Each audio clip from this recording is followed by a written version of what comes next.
ہاں کیوں نہیں، جو شخص اللہ کے آگے گردن جھکا دے یعنی ایمان لے آئے اور وہ نیکوکار بھی ہو تو اس کا صلہ اس کے پروردگار کے پاس ہے، اور ایسے لوگوں کو قیامت کے دن نہ کسی طرح کا خوف ہوگا اور نہ وہ غمناک ہوں گے۔ اور یہودی کہتے ہیں کہ عیسائی رستے پر نہیں، اور عیسائی کہتے ہیں کہ یہودی رستے پر نہیں، حالانکہ وہ کتاب الہی پڑھتے ہیں۔ اسی طرح بالکل انہی کسی بات وہ لوگ کہتے ہیں جو کچھ نہیں جانتے یعنی مشرک۔ تو جس بات میں یہ لوگ اختلاف کر رہے ہیں اللہ قیامت کے دن اس کا ان میں فیصلہ کر دے گا۔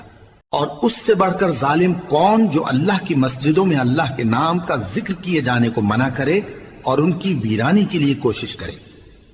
ان لوگوں کو کچھ حق نہیں کہ ان مسجدوں میں داخل ہوں مگر ڈرتے ہوئے۔ ان کے لیے دنیا میں رسوائی ہے اور آخرت میں بڑا عذاب۔ اور مشرق اور مغرب سب اللہ ہی کا ہے، تو جدھر بھی تم رخ کرو ادھر ہی اللہ کی ذات ہے، بے شک اللہ صاحب وسعت ہے، باخبر ہے۔ اور یہ لوگ اس بات کے قائل ہیں کہ اللہ اولاد رکھتا ہے، نہیں، وہ پاک ہے، بلکہ جو کچھ آسمانوں اور زمین میں ہے سب اسی کا ہے اور سب اس کے فرما بردار ہیں۔